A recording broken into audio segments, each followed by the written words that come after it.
प्यारे साथियों, home IAS पर आपका स्वागत है। हमारी टीम ने आपसे एक बात बोली है और वो ये बात है कि आपको होम आईएएस पर पढ़ने के बाद किसी भी सोर्स या किसी भी एनसीईआरटी या किसी भी बुक्स की ज़रूरत नहीं पड़ेगी। ऐसा क्यों बोला गया है? तो साथियों, ऐसा क्यों बोला गया है ये हम नहीं बताएंगे, या ये आप जब हमारे किसी भी वीडियो को 5 से 10 मिनट तक ही अगर देख लेंगे तो आपको पता चल जाएगा कि ऐसा क्यों बोला गया है। क्योंकि होम आईएएस आपको जितने भी ऑथेंटिक सोर्स हैं, चाहे वो न्यूज़पेपर हो गए, चाहे एनसीईआरटी हो गए, चाहे बुक्स हो गए, चाहे गवर्नमेंट के चैनल हो गए, चाहे गवर्नमेंट के स्कीम हो गए, हर सारे सोर्स को एक समराइज वे में रख कर फिर आपको वही पढ़ाता है, ताकि आपको कहीं और भटकने की जरूरत न पड़े। दोस्तों, ऐसा इसलिए किया जाता है क्योंकि हम देखते हैं कुछ अन्य कोचिंग संस्थान जो हो गए वो आपको कोई नोट्स पढ़ा देंगे, फिर उसके बाद आपको बोलेंगे कि आप किसी जो बुक्स वो प्रोवाइड करेंगे उसको पढ़ने के लिए बोलेंगे, या किसी बुक्स को रेफर करेंगे और फिर बोलेंगे कि एनसीईआरटी पढ़ना बहुत ज़रूरी है।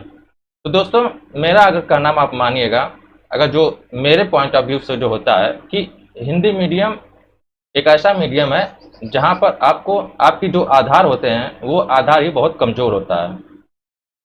आपका आधार ये होता है कि आप जब ग्रेजुएशन तक आ जाते हैं, ग्रेजुएशन कंप्लीट करते हैं, तो उस समय तक आपको सब्जेक्ट को केवल रटाया सिखाया जाता है, केवल रटना सिखाया जाता है। तो आप एक चीज़ सोचिए, अगर हमने किसी कोचिंग संस्थान में भारी भरकम फीस देकर एडमिशन लिया, वहाँ पर वो कोचिंग संस्थान वाले आपको पढ़ाएं, फिर उन नोट्स को आप पढ़ें, लेकिन उसके पहले वो बोलते हैं कि आपको एनसीईआरटी भी पढ़नी है। तो दोस्तों, अगर आप लोग देखे होंगे, अगर कोई भी चीज़ अगर हम 5 दिन से ज़्यादा, अगर मान लीजिए 5 दिन हम लोग किसी कोई चीज़ पढ़ लिए, फिर 5 दिन वो चीज़ रख दिए, अब 5 दिन के बाद एनसीईआरटी पढ़ें, तो जो पूरा पहले हम लोग 5 दिन पढ़े थे वो 5 दिन हम भूल जाएंगे। ये हिंदी मीडियम के साथ सबसे बड़ी समस्या है, क्योंकि हिंदी मीडियम का जो आधार है उसे हमेशा रटना सिखाया गया है, उसे समझाना नहीं सिखाया गया है। अगर आप किसी नोट्स को अच्छे तरीके से समझ लेंगे तो आपको कोई बुक्स या कोई एनसीईआरटी पढ़ने की जरूरत ही नहीं पड़ेगी। हमारा जो नोट्स होगा आप देखेंगे उसमें एनसीईआरटी के हर एक वर्ड मिलेंगे आपको, और बुक्स तो आपको पढ़ने की जरूरत ही नहीं पड़ेगी। आपको एकदम सिंपल और सरल भाषा में समझाया जाएगा कि आखिर होम आईएएस सबसे अलग क्यों है। तो दोस्तों, यहाँ पर आपको पढ़ने के लिए बस कुछ चीज़ों की ज़रूरत पड़ेगी, और वो चीज़ क्या है? बहुत ही छोटी चीज़ है। वो चीज़ क्या है? बस आपको एक पेन की ज़रूरत पड़ेगी और एक कॉपी की ज़रूरत पड़ेगी। प्लस यहाँ पर पढ़ने के बाद आपको न्यूज़पेपर की ज़रूरत पड़ेगी, क्योंकि न्यूज़पेपर एक ऐसा सोर्स है जो यूपीएससी और स्टेट पीसीएस के जितने भी एग्ज़ाम होते हैं उन सारे एग्ज़ाम में लगभग उनका जो परसेंटेज होता है वो काफ़ी ज़्यादा होता है। क्योंकि अगर आप देखेंगे पीटी के जो होते हैं, पीटी के पेपर होते हैं, उसमें कम से कम 40% परसेंटेज न्यूज़पेपर का होता है, और जो मेंस के पेपर होते हैं उसमें जो परसेंटेज होता है वह कम से कम 50% परसेंटेज होता है। तो आपको कोई अन्य सोर्स पढ़ने की जरूरत नहीं है, बस केवल आप हमारे वीडियो को देखिए और न्यूज़पेपर को पढ़िए। इनके अलावा आपको कोई किसी भी सोर्स की जरूरत नहीं पड़ेगी। दोस्तों, हमारा जो हमारे सेक्शन में जो पॉलिटी स्टार्ट किया गया है उसको पहले स्टार्ट करने का मतलब क्या था? पहले स्टार्ट करने का मतलब ये था कि आप जब न्यूज़पेपर पढ़ते हैं तो न्यूज़पेपर में देखते हैं कि जो न्यूज़पेपर होता है जो न्यूज़पेपर होता है उसमें सबसे ज़्यादा पोर्शन किस चीज़ का होता है? पॉलिटी होती है, इकोनॉमी होती है, उसके बाद आर्ट एंड कल्चर वगैरह होते हैं, आर्ट एंड कल्चर होते हैं, फिर उसके बाद धीरे धीरे सबसे ज़्यादा आप पोर्शन देखेंगे तो पहले पॉलिटी की पोर्शन आएगी, फिर इकोनॉमी की, फिर इसकी, फिर इन सब की पोर्शन आएगी। तो इसीलिए जब अगर हमें न्यूज़पेपर अच्छे तरीके से पढ़ने के लिए, हमें किसी भी न्यूज़पेपर को अगर हम अच्छे तरीके से पढ़ना चाहें तो उसके लिए हमें सबसे पहले इन दोनों सब्जेक्ट को कंप्लीट करना बहुत ही आवश्यक होता है। अगर ये दोनों सब्जेक्ट आपके कंप्लीट नहीं है तो आपको न्यूज़पेपर भी रटना ही पड़ेगा। न्यूज़पेपर रटने की चीज़ नहीं होती है। अगर ये दोनों चीज़ पढ़ लिए तो न्यूज़पेपर आपका मात्र 10 से 15 मिनट या 20 मिनट में कंप्लीट हो जाएगा। ऐसा क्यों बोला जाता है? आप जब हमारे वीडियो देखेंगे उसके बाद आप समझेंगे, तब आपको पता चल जाएगा कि आखिर ऐसा क्यों बोला जाता है। लेकिन पढ़ाने से पहले हम आपसे ये चीज़ ये बोलना चाहते हैं कि दोस्तों, अगर आप हमसे जुड़े हैं तो आप ये सोचकर हमसे जुड़े हैं कि हम आपको कोई शॉर्टकट बता देंगे या कोई मैराथन क्लास जो बहुत सारे लोग देते हैं कि 50 घंटे में कंप्लीट, 20 घंटे में कंप्लीट, 25 घंटे में कंप्लीट, तो ये बेवकूफ़ बनाने का तरीका है। इससे कुछ नहीं होता है। इससे आप ज़्यादा से ज़्यादा एसएससी का एग्जाम निकाल सकते हैं, लेकिन अगर आप सोच रहे हैं यूपी पीसीएस या स्टेट पीसीएस का एग्जाम निकाल पाएंगे तो ये पॉसिबल ही नहीं है। तो दोस्तों चलिए हम लोग स्टार्ट करते हैं। उसके पहले हम एक बात बता देते हैं दोस्तों, कल क्या हुआ था। जब हमने फेसबुक पोस्ट किया आप लोगों को, तो हुआ ये कि जो हमारा नंबर था ऑफिशियल नंबर, उसमें जब मैं चैनल बनाया तो क्या हुआ कि व्हाट्सएप ने, सॉरी व्हाट्सएप पेज मैंने जब बनाया था तो व्हाट्सएप ने क्या किया कि उस नंबर को ही बैन कर दिया। ये समस्या हुई। फिर मैंने दूसरा नंबर लिया और दूसरे नंबर से भी व्हाट्सएप बनाया तो उस नंबर को भी बैन कर दिया। तो इस तरह मैं काफ़ी परेशान हो गया कि आखिर आप लोग को कैसे मैं जोड़ूं। फिर मुझे कुछ नहीं सूझा। मैं सोचा कि ठीक है, आप लोग धीरे धीरे तो जुड़ ही जाएंगे, कैसे ना कैसे तो आप लोग जुड़ जाएंगे। तो इसीलिए मैंने एक टेलीग्राम चैनल बनाया है। उस टेलीग्राम चैनल पर आप उसको ज्वाइन कर सकते हैं और डेली की जो क्लासेज हैं वो प्राप्त कर सकते हैं, या फिर आप हमारे यूट्यूब चैनल को सब्सक्राइब कर सकते हैं, जहां पर आपको जितनी भी क्लासेज मिलेंगी सारी क्लासेज आपको सबसे पहले मिल जाएंगी। तो दोस्तों ये वीडियो और ये चीज़ें हम हर हिंदी माध्यम छात्र के साथ शेयर करना है जिसको इसकी ज़रूरत हो। किसी के भी साथ हमें कोई लापरवाही नहीं दिखानी है, क्योंकि उनकी भी आर्थिक स्थिति खराब हो सकती है, वो भी लाखों रुपए फीस नहीं दे सकते हैं। तो इस तरह हम लोग ने देखा कि प्रॉब्लम क्या क्या है। अब हम लोग अपने टॉपिक पर चलते हैं, अपना टॉपिक स्टार्ट करते हैं।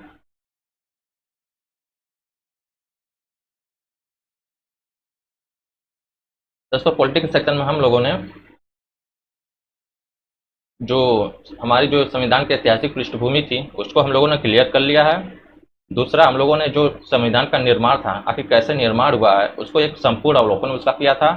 फिर तीसरा, हम लोग आ गए थे फंडामेंटल राइट पर डायरेक्ट। ऐसा क्यों किए थे? क्योंकि यहाँ पर जो आपको पढ़ाया जाएगा एक सीक्वेंस से पढ़ाया जाएगा ताकि आपको रटने की जरूरत न पड़े। तो इसीलिए हमने आर्टिकल 1 से आर्टिकल 11 को अभी छोड़ रखा है, उसको हम लोग बाद में पढ़ेंगे। अभी जो हमारे संविधान के दर्शन जिसमें पाए जाते हैं उन सब टॉपिक्स को कंप्लीट कर लेंगे। अगर उन सब टॉपिक्स को कंप्लीट कर लेंगे तो आप देखेंगे कि आपका संविधान होगा धीरे धीरे धीरे और आसान बनता जाएगा आपका पूरा सिलेबस। और न्यूज़पेपर तो आपको पढ़ने की, समझ लीजिए आप न्यूज़पेपर एक बार देखेंगे आपको पता चल जाएगा कि आखिर ये बात किस चीज़ की किया जा रहा है। आपको ज़्यादा से ज़्यादा बस एक लाइन वहाँ पर लिखने की जरूरत पड़ेगी। जब आप न्यूज़पेपर का कोई नोट्स बनाते हैं तो बस एक लाइन लिखने की जरूरत पड़ेगी। ऐसा क्यों कहा जा रहा है, आप जब वीडियो देखेंगे तो पता चल जाएगा आपको। तो इस तरह हम लोगों ने फिर फंडामेंटल राइट स्टार्ट किया था तो 12-13 पढ़ लिए थे। उसके बाद 14 पढ़े थे, 15, 16, 17, 18 भी पढ़ लिए थे। जो हमारा समानता का अधिकार था वो कंप्लीट कर लिए थे। आज से हम लोग स्टार्ट करते हैं अपने स्वतंत्रता के अधिकार पर। और ये इस टाइम का सबसे विवादित भी है कि अभिवृत्ति जो होती है, अभिव्यक्ति जो होती है, वो इस टाइम देखेंगे कि आप अगर मान लीजिए ये टेक्निकल जो संवैधानिक तौर पर ये सही नहीं है कि किसी भी अभिव्यक्ति को दबाया जाए, लेकिन वर्तमान समय की जो इरा है उस समय आप देख सकते हैं जो प्रेजेंट गवर्नमेंट है वह बहुत सारे अभिव्यक्ति को दबा दे रही है।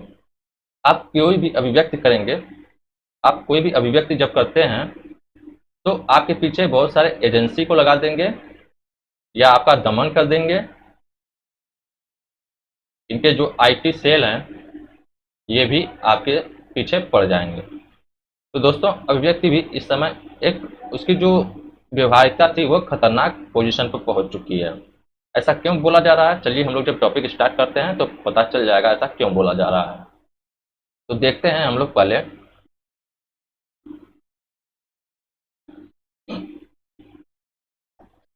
चलिए स्टार्ट करते हैं। स्वतंत्रता का अधिकार, स्वतंत्रता का अधिकार।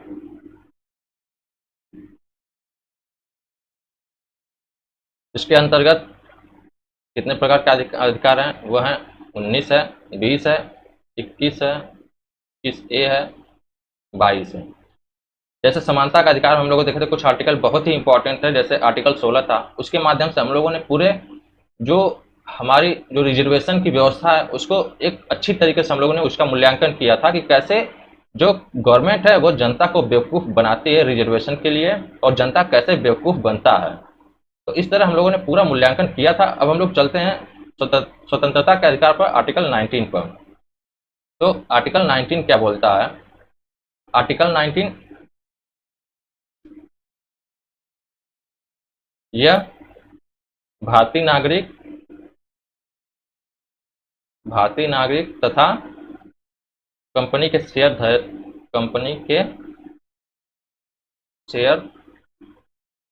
शेयरधारकों को ही प्राप्त है।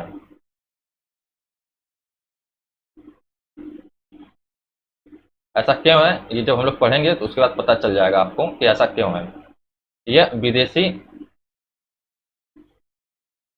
विदेशी नागरिक plus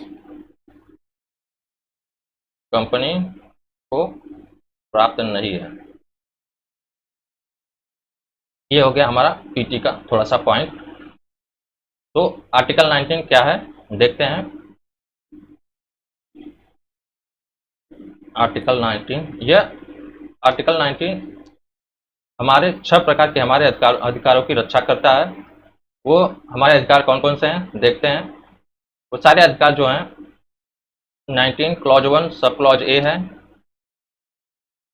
19 clause 1 sub clause B है, 19 क्लॉज 1 सब क्लॉज सी है, 19 क्लॉज 1 सब क्लॉज डी है, 19 क्लॉज 1 सब क्लॉज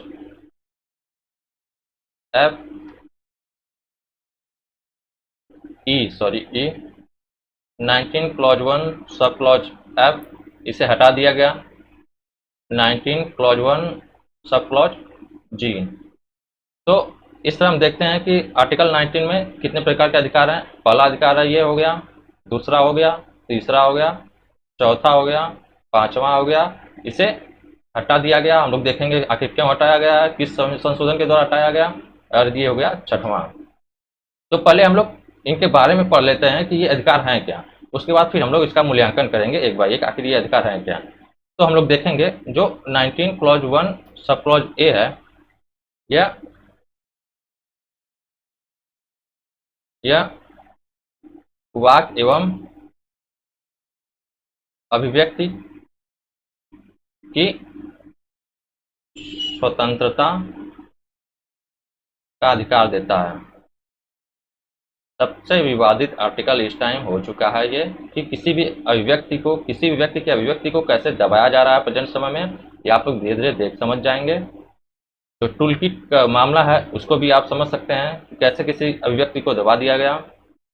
तो इस तरह हम देखते हैं कि 19 क्लॉज 1 सब क्लॉज ए में अभी हम लोग पीटी का कुछ पोर्शन कंप्लीट करें, फिर उसके बाद मेंस पे चलते हैं, पूरा मूल्यांकन करेंगे।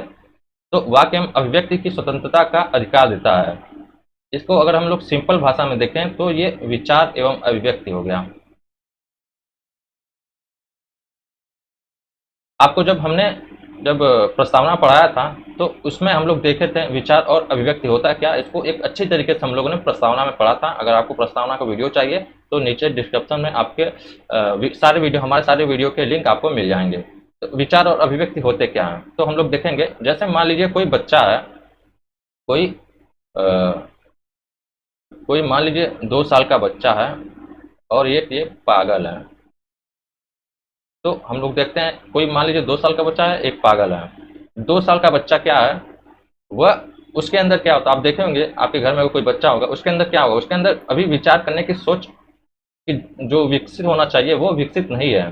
तो केवल अभिव्यक्ति करता है। वो क्या बोलता है कि हमें चांद चाहिए तो चाहिए, उसे चांद चाहिए। वो ये नहीं सोच सकता है कि पापा उसके चांद कहाँ से ला सकते हैं, वो विचार नहीं कर सकता है। वो केवल अभिव्यक्ति कर सकता है, मतलब बता सकता है, बोल सकता है।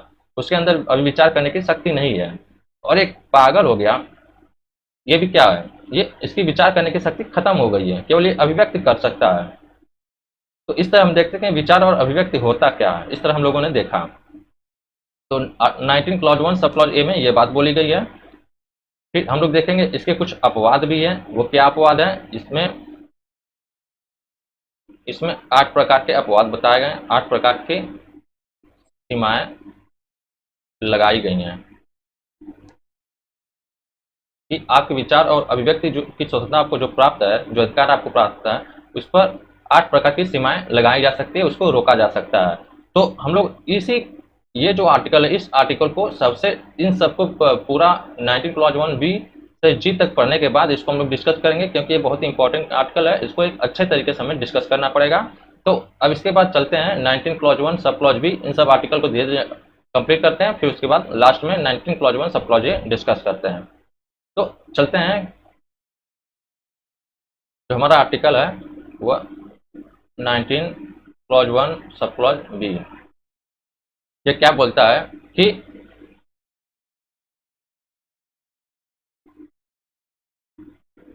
शांतिपूर्वक एवं निरायुध सम्मेलन का अधिकार, सम्मेलन का शांतिपूर्वक एवं निरायुध सम्मेलन का अधिकार आपको प्राप्त होगा। शांतिपूर्वक आप जानते हैं, निरायुध क्या होता है, ये शस्त्र रहित होता है, मतलब शस्त्र रहित हो, वहां पर बंदूक तलवार वगैरह न हो, शांतिपूर्वक हो वो। तो इस तरह हम देखते हैं कि शांतिपूर्वक एवं निरायुध सम्मेलन का अधिकार आपको प्राप्त है कि आप जो आपकी जो मांगे हैं, मान लीजिए सरकार की कोई पॉलिसी है जिससे आप संतुष्ट नहीं हैं, तो आप शांतिपूर्वक उसके विरुद्ध अपनी जो बातें हैं उसको रखने के लिए सम्मेलन कर सकते हैं वो, लेकिन वो सम्मेलन निरायुध रहना चाहिए, शस्त्र रहित रहना चाहिए। ये नहीं कि उसमें आप बंदूक तलवार लेकर जाएं, जैसा ही अभी हाल ही में आप देखे होंगे जो किसान आंदोलन हुआ था, किसान आंदोलन में कुछ ऐसे तत्व भी उसमें आ गए थे जो तलवार वगैरह लेकर चले गए थे। तो इस तरह हम देखते हैं कि ये जो शांतिपूर्वक एवं निरायुध सम्मेलन का अधिकार है वो कैसा होना चाहिए। इस पर कुछ सीमाएं जो लगाई जा सकती हैं, इस पर दो प्रकार की सीमाएं लगाई जा सकती हैं। कौन कौन सी है? पहला, कानून व्यवस्था, दूसरा देश की जो संप्रभुता है एवं अखंडता, अखंडता की रक्षा हेतु। दो प्रकार की सीमाएं लगा जा सकती है, कानून व्यवस्था और संप्रभुता एवं अखंडता की रक्षा हेतु। ऐसा क्यों बोला गया है? जैसे आर्टिकल 19(1) सब क्लॉज बी क्या बोलता है? आपको कहीं भी सम्मेलन का अधिकार है, सम्मेलन का अधिकार है, लेकिन आपको ये जो सम्मेलन का अधिकार है यह किसी के निजी संपत्ति पर नहीं होना चाहिए। किसी निजी संपत्ति पे आप नहीं कर सकते हैं, आप सार्वजनिक संपत्ति पर कर सकते हैं, आप सार्वजनिक संपत्ति पर कर सकते हैं, जो सरकारी संपत्ति होते हैं वहां पर कर सकते हैं। अब सरकारी संपत्ति आप देखे होंगे जो हम देखते हैं जो शाहीन बाग वाला मामला था, उसमें इतने महीने तक जब प्रोटेस्ट चला था तो वहां की महिलाएं क्या थी, वहां का जो रोड था उस रोड पर कब्जा की हुई थी। इसी तरह हम लोग देखते हैं जो किसान आंदोलन चल रहा है, किसान आंदोलन में भी रोड पर कब्जा किया गया है। तो ये क्या है? ये सरकारी संपत्ति है, लेकिन इसमें संविधान ने एक चीज बोला है, आपको कुछ सीमाएं भी दी हैं। पहली सीमाएं क्या? कानून व्यवस्था। अगर मान लीजिए आप सम्मेलन कर रहे हैं, वहां पर कोई ऐसा भाषण दिए, ऐसा कोई बात बोले जिससे ये दंगा भड़कने की कोशिश हो, जो सार्वजनिक हित प्रभावित होने लगे। सार्वजनिक हित क्या होता है हम आगे बताएंगे। तो ऐसे में क्या होगा? तो उस सम्मेलन को भारत सरकार या राज्य सरकार उस सम्मेलन को स्थगित करवा सकती है आपके। दूसरा क्या उसमें सीमाएं लगाई गई थी कि एकता और अखंडता। अगर मान लीजिए कोई ऐसा सम्मेलन हो जिसमें देश को बांटने की बात कही जाई हो, देश को तोड़ने की बात कही जा रही हो, तो उस सम्मेलन को भी भारत सरकार या राज्य सरकार उस सम्मेलन को भी हटवा सकती है, चाहे वो बलपूर्वक ही हटवाए, चाहे जैसे हटवाए। तो इस तरह ये देखते हैं कि ये हमारे लक्ष्मीकांत में बोला गया है। अब अगला देखते हैं, और भी कुछ बोला गया है। वो क्या है कि आप जानते हैं दंड संहिता होता है, एक दंड संहिता होता है। इसकी धारा 144 जो कि 1973 में बनी। इसमें क्या बोला गया है? जो न्यायालय का कोई जो न्यायमूर्ति है या जज है, न्यायालय के लिए इसमें एक अधिकार दिया गया है कि अगर मान लीजिए कोई जो न्यायाधीश है, न्यायाधीश को ये आभास हो जाए, जो न्यायाधीश है उसे ये आभास हो जाए कि जो सम्मेलन हो रहा है वह कुछ आधार पर गलत है, तो ऐसे में क्या कर सकता है कि वह सम्मेलन को तुरंत वहां से खत्म करवा सकता है। इसी तरह हम देखते हैं कि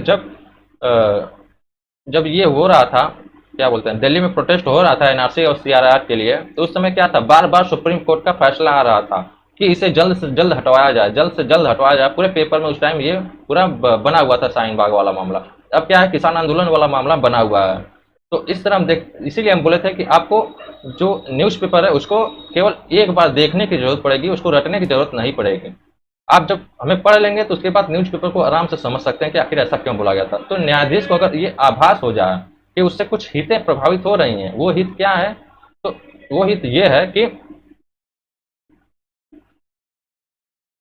जो दंड संहिता 144 के आधार पर न्यायाधीश क्या कर सकता है, अगर उसे ये आभास हो जाए कि सार्वजनिक हित सार्वजनिक हित प्रभावित हो रहा प्रभावित हो रहा सार्वजनिक हित प्रभावित हो रहा है, क्योंकि आपको हाँ सम्मेलन करने का अधिकार है, लेकिन दूसरों को भी अधिकार मिला है, उन्हें भी आवागमन की स्वतंत्रता का अधिकार मिला है, उन्हें भी बहुत सारे अधिकार मिले हैं। तो उनके हित को आप प्रभावित नहीं कर सकते, उनके अधिकार को आप प्रभावित नहीं कर सकते हैं। आप ऐसे जगह सम्मेलन कर सकते हैं जहाँ लोगों का आना जाना ना हो, वह रोड ना हो, क्योंकि वहां से सार्वजनिक हित जब प्रभावित हो, मान लीजिए कोई एम्बुलेंस वहां से गुजरे, कोई एम्बुलेंस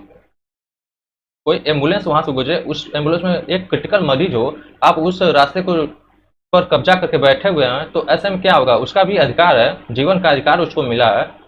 और उसके बाद मान लीजिए उसको तो मिला है मरीज को, और जो एम्बुलेंस का ड्राइवर है उसको भी अधिकार मिला है। वो अधिकार क्या है, आवागमन की स्वतंत्रता है, भारत में कहीं भी आ जा सकता है बिना किसी रोक टोक के। तो उसके भी अधिकार को आपने प्रभावित किया, आप अपने सम्मेलन के लिए बहुत सारे अधिकार को प्रभावित कर रहे हैं। अब मान लीजिए ये एम्बुलेंस की बात हो गई, वहां से कुछ जरूरी सेवाओं की जो निकलते हैं, जरूरी सेवा, जैसे मान लीजिए दवा हो गया, दूध बेचने वाले हो गए, सब्जी बेचने वाले हो गए, फल बेचने वाले हो गए, इन लोगों का भी अधिकार प्रभावित हुआ ना। तो इस तरह हम देखते हैं जो सार्वजनिक हित होता है, इसके हित के लिए अगर इनका हित प्रभावित हो रहा है तो न्यायालय उसे उसको रद्द करवा सकती है, या उसे सम्मेलन को स्थगित करवा सकती है, या बोल सकती है आप किसी और जगह सम्मेलन करवा सकते हैं। और अब देखते हैं कि दंड संहिता 141 क्या बोलता है। दंड संहिता 141 ये बोलता है कि जो ये 5 प्रकार के संगठन या इससे अधिक भी हो सकते हैं, इन्हें कुछ आधारों पर बैन कर सकता है इनके सम्मेलन को। तो वो आधार क्या है, वो आधार ये है कि मान लीजिए आप सम्मेलन कर रहे हैं लेकिन किसी के निजी संपत्ति पर कर रहे हैं, तो आपके सम्मेलन को अवैध घोषित कर दिया जाएगा, आपको गिरफ्तार भी किया जा सकता है, आपको ये अधिकार नहीं है। दूसरा क्या बोलता है कि आप सम्मेलन में, आप जो कर रहे हैं सम्मेलन में, वो ऐसा कोई प्रवचन दे रहे हैं जिससे दंगा भड़कने की आशंका हो, तो उसे भी खत्म करवाया जा सकता है। तीसरा है कि आप कोई जो सरकारी कर्मचारी हो गए,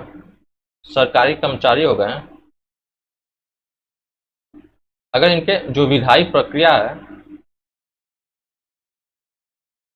अगर इनके विधायी प्रक्रिया में आप अवरोध उत्पन्न कर रहे हैं तो आपको गिरफ्तार किया जा सकता है। अब विधायी प्रक्रिया क्या है, मान लीजिए आपका कोई ऐसा घर बना है जो अवैध है, जो रोड पर बना हो, तो वहां पर क्या है, मजिस्ट्रेट जाएंगे, कुछ पुलिस वाले जाएंगे, वकील जाएंगे, तो उस घर को गिरवाने की कोशिश करेंगे। तो कुछ संगठन बनाकर कुछ लोग ऐसे हैं जो वहां पर खड़े हो जाएंगे, सम्मेलन करने के लिए खड़े हो जाएंगे, रोकने लगेंगे। तो ऐसे में क्या है कि उन्हें गिरफ्तार किया जा सकता है।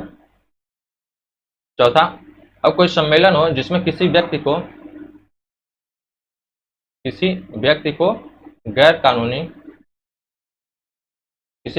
कानूनी काम करने के लिए दबाव दिया जा रहा हो। सम्मेलन में आप किसी व्यक्ति को गैर कानूनी काम करने के लिए बोल रहे हो, तो उस सम्मेलन को भी अवैध घोषित किया जा सकता है। उसके बाद अगर आप सम्मेलन में आपराधिक कार्य की चर्चा कर रहे हो,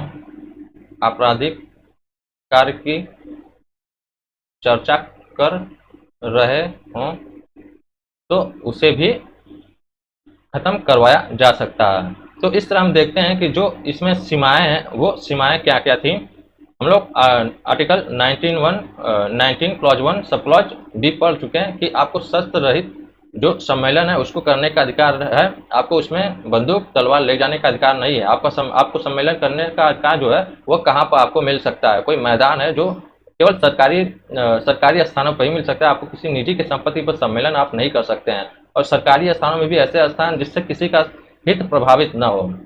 तो इस तरह हम लोग देखे हैं। अब हम लोग चलते हैं आर्टिकल 19(1) क्लॉज सी। इसमें क्या बोला गया है कि आपको आपको संगम, संघ या सहकारी समितियां बनाने का अधिकार होगा। अब ये क्या है, तो इसको हम लोग देखते हैं। ये जो संगम संघ होता है, अगर इसको हम लोग सरल भाषा में देखें तो ये होता है संगठन। संगठन जैसे हम लोग जानते हैं एनजीओ वगैरह, ये एनजीओ वगैरह क्या है, ये संगठन ही है। जो क्या इनको हम लोग बोलते हैं, सार्वजनिक हित समूह। एनजीओ को हिंदी में बोलते हैं सार्वजनिक हित समूह। सहकारी समितियां क्या हैं, यह सहकारी संस्था होती हैं। सहकारी संस्था होती हैं। अब सहकारी संस्था ये है क्या, जैसे मान लीजिए 4 लोग हैं, ए हैं, बी हैं, सी हैं, ये डी है। ये अपने आर्थिक हितों की पूर्ति के लिए, मतलब अगर कुछ कमाना चाहते हैं तो ये लोग क्या करेंगे, अगर ये कुछ कमाना चाहेंगे, जैसे किसी भी चीज़, कोई बिजनेस स्टार्ट किया जाता है, उसमें कुछ पैसे लगाया जाता है कि आगे हम अच्छे से कमा सकें। तो उसमें क्या है, ये 20 रुपये देंगे, ये 20, ये 20, ये 20, ये चारों बराबर पैसे देंगे, ये टोटल हो गया 80 रुपये। सहकारी संस्था मतलब 4 लोग मिलकर, कुछ व्यक्ति अपने जो आर्थिक हित है उसकी पूर्ति करने के लिए अगर किसी संस्था को बनाते हैं तो वह सहकारी संस्था कहलाती है। भारत सरकार इस पर काफ़ी ध्यान दे रही है। भारत सरकार इस पर काफ़ी ध्यान दे रही है। आपको सब्सिडी तक भी प्रोवाइड किया जा रहा है आपको किसी सहकारी संस्था बनाने के लिए। आप देखे होंगे सहकारी बैंक भी होते हैं। आप ये देखेंगे जैसे अमूल की जो कंपनी है, अमूल की जो कंपनी है, इसकी भी शुरुआत इसी से हुई थी, सहकारी संस्था के तौर पर हुई थी। ये पहले अपने गांव में कुछ लोगों के जो दूध था उस दूध को लेते थे, फिर उसको मार्केट में प्रोवाइड कराते थे। ऐसे ऐसे ये पूरे भारत में फैल गए।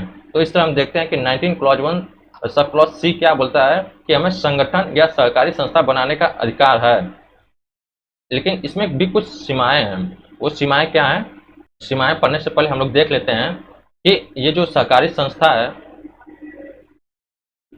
ये पीटी के लिए है। सहकारी संस्था जो है ये सबसे लेटेस्ट फंडामेंटल राइट है, लेटेस्ट फंडामेंटल राइट है जिसे संसद ने दिया है। किसके थ्रू दिया है, जो 97वां संविधान संशोधन हुआ, 97वां संशोधन 2011 के तहत सबसे लेटेस्ट फंडामेंटल राइट संसद ने भारतीय लोगों को प्राप्त कराया है। और अगर हम देखते हैं जो न्यायालय है, सुप्रीम कोर्ट, हाई कोर्ट, इन्होंने सबसे लेटेस्ट फंडामेंटल राइट कौन सा प्रोवाइड कराया है, वो है निजता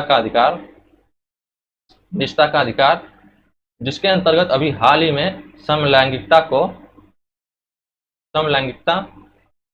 फंडामेंटल राइट माना गया था, अभी जिसके अंतर्गत हाल ही में। तो इस तरह हम देखते हैं कि ये दो चीज़ें article 19 clause 1 sub clause C में थी। अब इसको हम देखते हैं कि आखिर इस पर जो सीमाएं लगाई जा सकती हैं वो कैसे लगाई जा सकती हैं। जो सीमाएं हैं वो किस आधार पर लगाई जा सकती हैं, तो हम लोग देखते हैं। पहला, एकता एवं अखंडता के आधार पर। हम लोग देखते हैं एकता और एवं अखंडता के आधार पर। अब ये कैसे है, मान लीजिए आपने कोई संगठन बनाया, वो संगठन क्या है, आपको एग्जाम्पल के तौर पर हम बता देते हैं। अभी फिर से हाल ही में जो पंजाब में कुछ ऐसे आतंकवादी संगठन थे जो खालिस्तान थे, इनकी क्या मांग थी, इन्होंने एक संगठन तो बनाया ना। हमारे भारत के संविधान ने आपको अधिकार दिया संगठन बनाने का, लेकिन वो संगठन को क्या होना चाहिए, वो संवैधानिक दायरे में होना चाहिए। ये नहीं कि आप आतंकवादी संगठन बना लें, ये अधिकार आपको नहीं मिला है। तो ऐसा संगठन बना था खालिस्तान, जो पंजाब को अलग से मांग कर रहा था, खालिस्तान की मांग कर रहा था। तो हम लोग देखते हैं एकता और अखंडता। अब खालिस्तान क्या अगर बन जाएगा तो भारत की एकता, अब पंजाब भारत में पाया जाता है ना, तो भारत का एक भूभाग अलग हो जाएगा ना। उसके बाद एकता जो है वो एकता डिवाइड हो जाएगी ना, 2 लोगों की एकता डिवाइड हुई ना। फिर उसी बात देखते हैं अखंडता। अब जब भूभाग अलग हो जाएगा तो अखंडता भी तो वो डिस्टर्ब होगा ना भारत का। तो इस तरह हम देखते हैं एकता और अखंडता के आधार पर इस पर सीमाएं लगाई जा सकती हैं। दूसरा क्या है, कानून व्यवस्था। कानून व्यवस्था, इसके आधार पर भी सीमाएं लगाई जा सकती हैं। अब मान लीजिए आपने कोई संगठन बनाया, या फिर कोई सहकारी संस्था बनाया। अब वो संगठन, उसके कारण क्या हो रहा है कि कोई कानून व्यवस्था प्रभावित हो रही हो, दंगा भड़काने की कोशिश कराई जा रही हो, कोई ऐसा प्रवचन दिया जा रहा हो उस संगठन के द्वारा, तो उस केस में क्या होगा कि आपके संगठन को अवैध घोषित किया जा सकता है, आपको गिरफ्तार भी किया जा सकता है, आपको ये अधिकार नहीं है। अब मान लीजिए कोई आपने संगठन बनाया, और वो संगठन क्या है कि वो संगठन ये है कि आप नैतिकता नहीं है, नैतिकता नहीं है। मान लीजिए 5 लोगों का संगठन है, ये लोग ये लोग ड्रिंक कर लिए हैं, दारू पी लिए हैं, ये लोग दारू पी लिए हैं, फिर उसके बाद रोड पर बैठ गए हैं, रोड पर बैठ गए और ये बोलते हैं कि हमें संगठन बनाने का अधिकार है, हम 5, ये देखिए हमारे 5 लोगों का संगठन है। और रोड पर बैठने के बाद ये संगठन बनाने का अधिकार बोलने के बाद ये वहीं पर गाली गलौज करते हैं या अश्लील शब्द का प्रयोग करते हैं, जिससे सार्वजनिक हित प्रभावित होगी ना। वहाँ पर महिलाओं का आना जाना भी रहेगा, वहाँ पर बुजुर्ग भी रहेंगे, बच्चे भी आते जाते रहेंगे, तो ऐसे में सार्वजनिक हित प्रभावित हुआ ना, तो नैतिकता के आधार पर भी उसे अवैध घोषित किया जा सकता है। तो इस तरह हम देखते हैं कि 19 क्लॉज 1 सब क्लॉज सी में क्या क्या सीमाएं थी और क्या क्या था। इसमें एक चीज और है कि सुप्रीम कोर्ट ने कुछ ऑर्डर दिया था। जैसे मान लीजिए कोई कंपनी है, कंपनी में क्या है, कंपनी में क्या होते हैं, कर्मचारी होते हैं, होते हैं जिन्हें श्रमिक बोला जाता है। तो ये इनकी भी कुछ संगठन होते हैं, जैसे श्रम संगठन हो गया। तो सुप्रीम कोर्ट ने बोला है कि कंपनी के अंतर्गत जो श्रम संगठन हो गए हैं उन्हें हड़ताल करने का अधिकार नहीं है, हड़ताल करने का अधिकार नहीं है। उन्हें संगठन बनाने का अधिकार है लेकिन हड़ताल करने का अधिकार नहीं है। उन्हें तालाबंदी करने का अधिकार नहीं है, करने का अधिकार तालाबंदी करने का अधिकार नहीं है। उन्हें मोल भाव करने का अधिकार नहीं है, मतलब कंपनी से मोल भाव करने का अधिकार नहीं है। तो इससे हम देखते हैं कि सी में क्या क्या सीमाएं थी। अब हम लोग चलते हैं D, 19 clause 1 sub clause D. इसके अंतर्गत हम लोग देखते हैं कि आपको भारत में कहीं भी आवागमन की स्वतंत्रता प्राप्त होगी।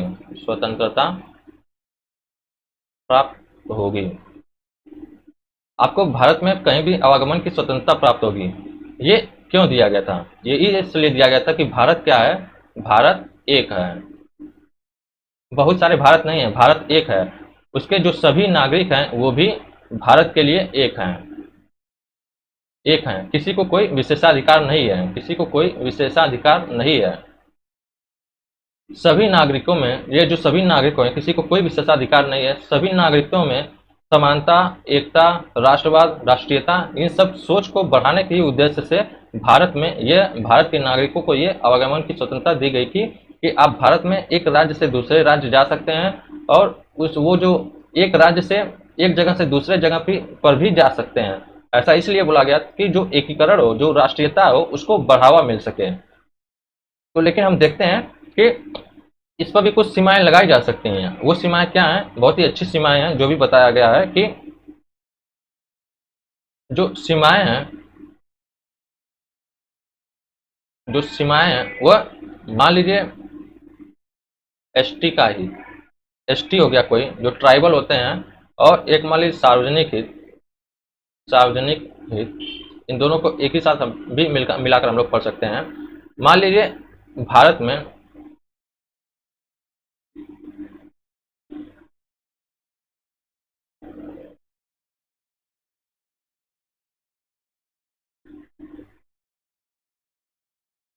भारत हो गया, ये जो एरिया है, ये यहाँ पर अभी मैक्सिमम जो ट्राइबल ही रहते हैं, यहाँ पर मैक्सिमम ट्राइबल रहते हैं, और साइड में कुछ ट्राइबल्स रहते हैं। जो सेंटिनल द्वीप हो गया, हम लोग देखते हैं तो वहाँ भी ट्राइबल्स रहते हैं। तो ऐसे में क्या है कि आपको भारत में कहीं भी आने जाने की स्वतंत्रता है, लेकिन यहाँ पर एसटी का हित डिस्टर्ब ना हो। एसटी का हित डिस्टर्ब ना हो, क्यों? क्योंकि इसकी जो संस्कृति है, इसकी जो संस्कृति है बिल्कुल अलग है, शहरी लोगों से बिल्कुल अलग है, इनकी वेशभूषा अलग है, इनका खान पान, इनका रहना, इनका पहनना सब कुछ अलग है। तो ऐसे नहीं हो कि आपके कारण वहाँ से जो उनकी जो संस्कृति है वो डिस्टर्ब हो रही हो। तो ऐसे में वहाँ पर भारत सरकार जाने पर आपको पाबंदी लगा सकती है, आपको वहाँ पर कोई अधिकार नहीं हो। मान लीजिए आप वो सब सोए हुए हैं, उन्हें साउंड, उन्हें जो साउंड की आवाज़ और गाड़ियों की आवाज़ पसंद ना हो, और वहाँ पर आप हमेशा लगातार आए जाएं, तो ऐसे में क्या होगा, वो डिस्टर्ब होंगे। तो उनके अधिकार को आप डिस्टर्ब नहीं कर सकते हैं। इसीलिए भारत सरकार ने ये सीमाएं दी, हमारे निर्माताओं ने ये सीमाएं दी कि एसटी का हित प्रभावित नहीं होना चाहिए, सार्वजनिक हित नहीं प्रभावित होना चाहिए। अब मान लीजिए आपको आवागमन की स्वतंत्रता है, आप बहुत सारे गाड़ियों का काफिला लेकर निकले और उस रोड पर सार्वजनिक हित, मान लीजिए कोई एम्बुलेंस वगैरह वाला हो, दूध वाला हो, चाय वाला हो, ये सभी इनका भी हित प्रभावित हो रहा है, तो आपको ये हित इसकी गारंटी नहीं दी जा सकती है। तो इस आधार पर हम देखते हैं कि दो सीमाएं लगाने के बाद इसको रोका जा सकता है, आपके जो आवागमन की स्वतंत्रता है उसको रोकी जा सकती है। अब हम लोग चलते हैं 19 क्लॉज 1 सब क्लॉज ई क्या होता है। 19 क्लॉज 1 सब क्लॉज ई, भारत में कहीं भी बस जाने बस जाने या बस जाने या का निवास का अधिकार प्राप्त होगा। भारत में कहीं भी बस जाने या निवास करने का अधिकार प्राप्त होगा। ये 19 क्लॉज 1 सब क्लॉज ई के तहत बोला गया कि भारत आपके लिए एक है, आप भारत के नागरिक हैं, आप समानता के अधिकार के अंतर्गत भारत सबको एक समान दृष्टि से देखता है। तो आप कहीं भी बस सकते हैं, भारत में कहीं भी आ जा सकते हैं, कहीं भी बस सकते हैं, कहीं भी निवास कर सकते हैं। हालांकि अभी 370 जब हटा था, उसके पहले क्या था कि आपको वहाँ पर जम्मू कश्मीर में बसने का अधिकार नहीं था, निवास का अधिकार नहीं था, लेकिन अब निवास करने का अधिकार भी मिल गया है, क्योंकि जो भारत है उसके अंतर्गत जो जम्मू कश्मीर है उसमें भी जो 370 के कारण उसे विशेष शक्ति मिली थी उसको हटा दिया गया है। वह भी अब जो भारत का संविधान जैसे अन्य अन्य राज्यों में लागू होता है वहां पर भी वैसे ही लागू होगा। तो आपको बस जाने निवास करने का अधिकार है, लेकिन इसमें भी वही सीमाएं हैं कि आखिर किस सीमा के आधार पर आपको इसे रोका जा सकता है। तो सीमाएं हम देखते हैं, वह है एसटी का हित, एसटी का हित और सार्वजनिक हित। सार्वजनिक हित, इस आधार पर आपको रोका जा सकता है। मान लीजिए कोई एक ये ट्राइबल एरिया है, ट्राइबल एरिया है, ट्राइबल ये एरिया है, यहाँ पर आप आए और निवास के लिए सोचें, निवास करने के लिए सोचें, तो इनकी संस्कृति अलग, इनकी संस्कृति अलग। और क्या होगा कि आप मैक्सिमम क्या होता है कि ट्राइबल लोगों पे आप हंसेंगे जिससे उन्हें बुरा लगेगा, उनको डिस्टर्ब होगा। और ये लोग क्या है कि ये अचानक से शहरी लोगों से कांटेक्ट में रहना पसंद नहीं करते हैं, ये उनसे दूरी बनाकर ही रखते हैं। तो ऐसे में क्या होगा कि इनका हित प्रभावित होगा। तो इस तरह हम देखते हैं कि जो एसटी होते हैं उनका हित ना प्रभावित हो, सार्वजनिक हित ना प्रभावित हो। आप मान लीजिए आपको बचने का अधिकार है, ये निवास करने का अधिकार है, तो इसका मतलब ये नहीं है कि आप जाकर रोड पर ही निवास कर लेंगे। इसका मतलब ये नहीं है कि अब मान लीजिए कोई एक जगह है, यहाँ पर एक बिल्डिंग है, यहाँ पे एक बिल्डिंग है, यहाँ पे एक बिल्डिंग है, यहाँ पर आप बस गए हैं, यहाँ पर आप बस गए। अब यहाँ पर क्या है कि रात में आप ड्रिंक करके आए, उसके बाद साउंड साउंड बजाकर लोगों को डिस्टर्ब कर रहे हैं, इनका हित भी प्रभावित हुआ ना। तो इस तरह आपको ये अधिकार भी नहीं प्राप्त है। तो इस तरह हम देखते हैं कि आखिर कैसे दो आधारों पर इस अधिकार को रोका जा सकता है। अब हम लोग चलते हैं जो 19 clause one sub clause F था, इसको ये अब हमको मूल अधिकार के रूप में प्राप्त नहीं है। अब इसको मूल अधिकार के रूप में प्राप्त नहीं किया कराया गया, इसे 44वां संविधान संशोधन 1978 के द्वारा हटा दिया गया। इसके साथ ही आर्टिकल 31 था जो संपत्ति का अधिकार था उसको भी हटा गया था। जो article 19 clause 1 sub clause F और आर्टिकल 31 है, ये दोनों लगभग संपत्ति के अधिकारी थे अलग अलग रूपों में, इसलिए इन दोनों को हटाया गया है। अब हम लोग चलते हैं कि आर्टिकल 19 क्लॉज 1 सब क्लॉज जी ये क्या है। इसमें क्या बोला गया है कि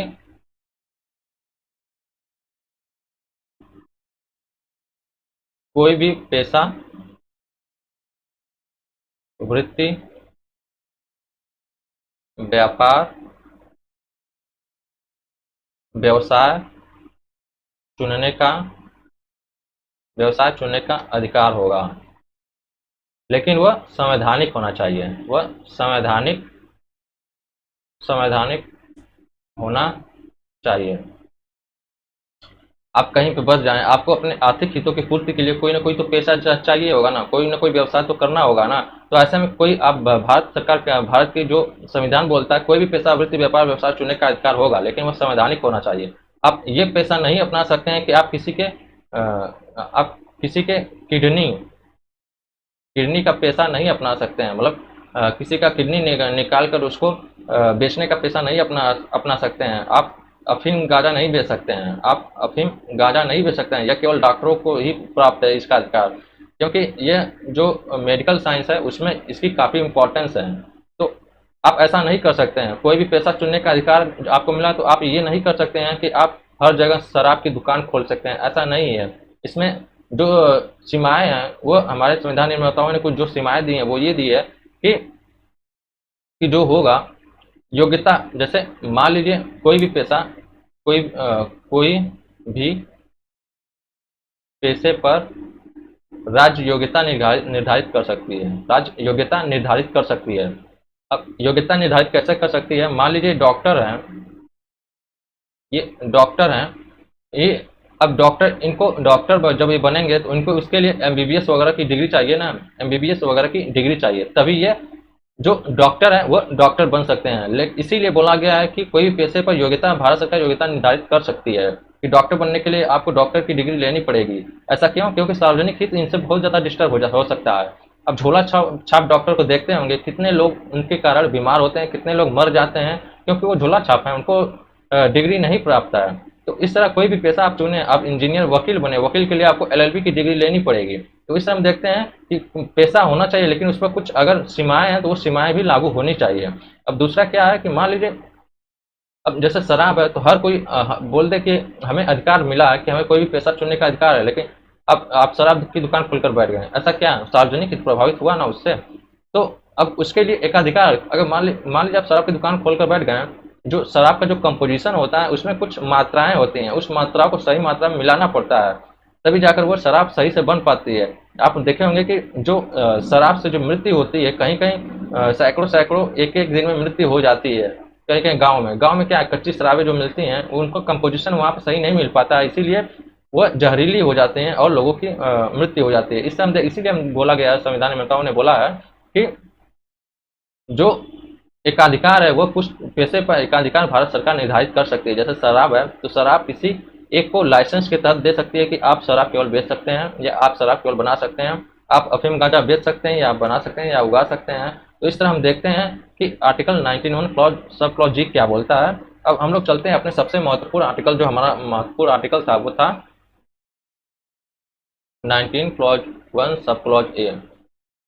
ये था वाक एवं अभिव्यक्ति की स्वतंत्रता। वाक एवं अभिव्यक्ति की स्वतंत्रता।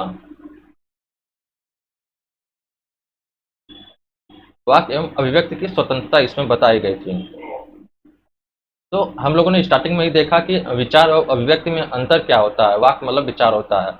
इसमें अब हम लोग देखते हैं जो सीमाएं हैं उस पर क्या क्या सीमाएं लागू की जा सकती हैं। इस पर क्या क्या सीमाएं लागू की जा सकती हैं। जो पहली सीमा लागू की जा सकती है वह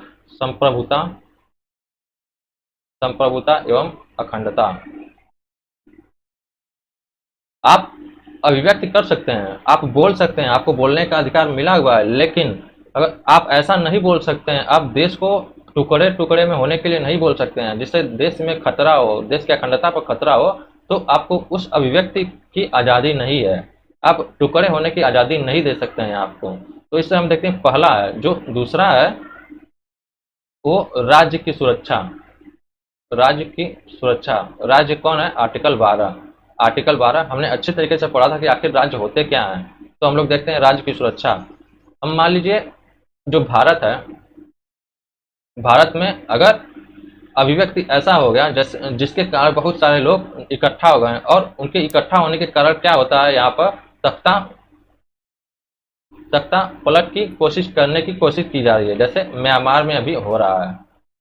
तो राज्य की सुरक्षा, अगर मान लीजिए आपको अभिव्यक्ति आप भाषण दे दिए, उसके कारण बहुत सारे लोग इकट्ठे हो गए और वो तख्ता पलट करने की कोशिश करने लगे, तो ऐसे में क्या है कि वहां से आपको गिरफ्तार किया जा सकता है। आपको ऐसा करने की अनुमति नहीं है। आपको अधिकार है, लेकिन वो एक सीमित दायरे में ही अधिकार है, आपको असीमित अधिकार नहीं है। आप तख्ता पलट करने की कोशिश नहीं कर सकते हैं। इसीलिए भारत में तख्ता पलट कभी पॉसिबल हो ही नहीं सकता है, क्योंकि आपसे वो अधिकार छीन लिया जाता है। तीसरा हम लोग देखते हैं, जो तीसरा है, जो विदेशी विदेशी राज्यों विदेशी राज्यों के साथ मैत्रीपूर्ण संबंध, विदेशी राज्यों के साथ मैत्रीपूर्ण संबंध। अब बार बार राज्य राज्य राज्य आ रहा है, तो आपको आर्टिकल 12 पढ़ना ही पड़ेगा। आखिर राज्य होता क्या है, आखिर राज्य होता क्या है। तो आर्टिकल जब 12 आप लोग पढ़ लेंगे तो आपको समझ में आ जाएगा आखिर राज्य होता क्या है। अगर भारत के तरीके से देखें तो भारत एक राज्य है। पूरी जो दुनिया है वो एक देश है, भारत उसका एक राज्य है। और दूसरे देश क्या है, वो विदेशी राज्य हो गए हैं। लेकिन अगर भारत के अंदर देखें तो भारत एक देश है, जो राज्य है वो राज्य हो गए। और राज्य की परिभाषा यहीं तक सीमित नहीं है। राज्य वो भी हैं, जैसे जो सरकारी पद पे, सारे सरकारी पद पे जितने भी लोग हैं सभी लोग राज्य माने जाएंगे, चाहे वह चपरासी हो या वो प्राइम मिनिस्टर हो, वह भी राज्य माना जाएगा। तो इस तरह हम देखते हैं विदेशी राज्यों के साथ मैत्रीपूर्ण संबंध। मान लीजिए अब विदेशी राज्य जैसे कौन हो गए, इजराइल हो गए, इजराइल हो गए। इनके साथ भारत की अभी जो संबंध है वो काफ़ी अच्छी है। यहाँ के प्रधानमंत्री आते हैं भारत में, और वहाँ पर क्या होता है, कुछ लोग इकट्ठे होकर अपने अभिव्यक्ति दिखाते हैं कि भारत में हमें अभिव्यक्ति की स्वतंत्रता है, और वहाँ पर वो उनके पीएम को अश्लील बातें बोलते हैं या फिर कालिख वगैरह पोतने की कोशिश करते हैं, या फिर उनके जो उनका जो काफिला होता है उसको रोकने की कोशिश करते हैं, तो वहाँ पर आपको गिरफ्तार किया जा सकता है। ये सीमाएं क्या कहती है हम लोगों ने देखा। अब हम लोग देखते हैं कि अगला सीमा जो है, अगला जो हमारी सीमा है वह चौथा है, कानून व्यवस्था। कानून व्यवस्था, लोक व्यवस्था। मतलब आप कोई ऐसा भाषण नहीं दे सकते हैं, आप कोई ऐसा भाषण नहीं दे सकते हैं जिससे दंगा फैलने की कोशिश हो जाए। मान लीजिए आप कहीं खड़े हो गए, वहां पर आप भाषण दे दिए, तो ऐसे में क्या दंगा भड़कने की अगर वहां पर कोशिश की जा रही है, तो उस वहाँ उस अभिव्यक्ति को भी कोई अधिकार नहीं है, उस अभिव्यक्ति को भी कैंसिल किया जा सकता है, उसको अधिकार से बाहर किया जा सकता है। कभी कभी हम लोग देखते हैं, जैसे आप लोग देखे होंगे टूल किट वाला मामला भी चल रहा है। जैसे कन्हैया कुमार का मामला पहले चलता था, अब टूल किट वाला मामला चल रहा है।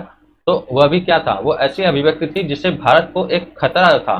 तो उस तरह हम देखते हैं कि जिसके कारण उन लोगों के ऊपर एफआईआर तक कर दी गई और उन्हें जेल तक भी जाना पड़ा। तो इस तरह हम देखते हैं कि चौथा जो कानून व्यवस्था, लोक व्यवस्था के आधार पर भी उसे खत्म किया जा सकता है। पांचवा हम लोग देखते हैं कि न्यायालय की अवमानना। न्यायालय की अवमानना मतलब न्यायालय का कोई ऐसा डिसीजन हो जिसे आप मानने से इनकार कर दें, तो कोई ऐसा डिसीजन है जिसे आप मानने से इनकार कर दें, या फिर आप अपना अभिव्यक्ति दें जो न्यायालय के विरुद्ध हो, तो इस तरह न्यायालय अपने अवमानना के तहत आप पर कार्रवाई कर सकता है। मानहानि। मानहानि मान लीजिए कोई व्यक्ति है, आप कोई व्यक्ति ए है, ये बी है, ये ए जो है बी पर इनको थोड़ा सा ज्ञान हो गया है कि भारत में हमें अभिव्यक्ति की स्वतंत्रता प्राप्त है, लेकिन इन्हें ये अभी तक ज्ञान नहीं है कि अभिव्यक्ति की स्वतंत्रता के अंतर्गत कुछ सीमाएं भी लागू हैं। तो ऐसे में क्या करते हैं, ये बी को गाली गलौज देने लगते हैं, अश्लील बातें करने लगते हैं, अश्लील चीजें बोलने लगते हैं, जैसे बी का जिससे हित प्रभावित होता हो। तो ऐसे में क्या है, ये कोर्ट में जाकर मानहानि कर सकता है कि मेरा हित प्रभावित हो रहा है। तो इस तरह मानहानि के तहत भी उन्हें गिरफ्तार किया जा सकता है। और हम लोग देखते हैं जो सातवां है,